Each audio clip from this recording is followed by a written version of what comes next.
the data themselves on my graph are looking nice, but I'd like to add some labels.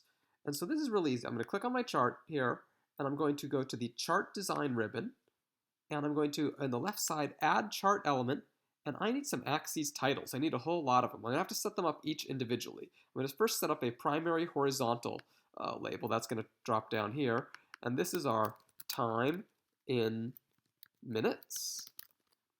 I'm going to do the same thing again. I'm going to go add an element here. I'm going to add a primary vertical. This is going to be flow rate in meters cubed per hour. And of course, because this particular graph has a secondary y-axis, I'm also going to have to add a secondary vertical label over here. And this is rainfall in millimeters per hour. And everything looks pretty good except for the fact that it's way too small to read.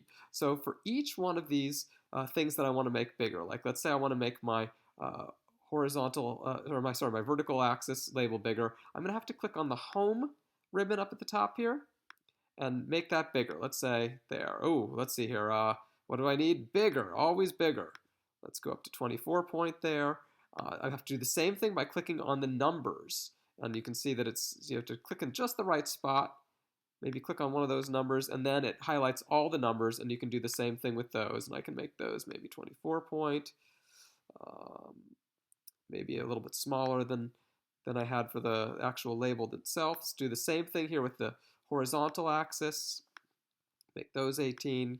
Click on the horizontal label. Click on the secondary vertical label. Click on the secondary vertical line or numbers there. Get those up to the right size, and have to do the same thing with the legend again here.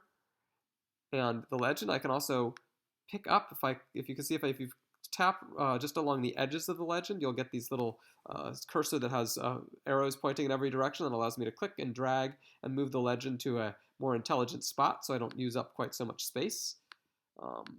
And you can see I can actually, if I tap in there, I now have little dots on the corners of all of my graph, and I can change the size of my graph like that. Or, maybe I want to make it an aspect ratio more like this. And the reason for that is, of course, because this is showing a time series. And I might go ahead and change the chart title so that it says, how well does our model match the data? And then make that bigger.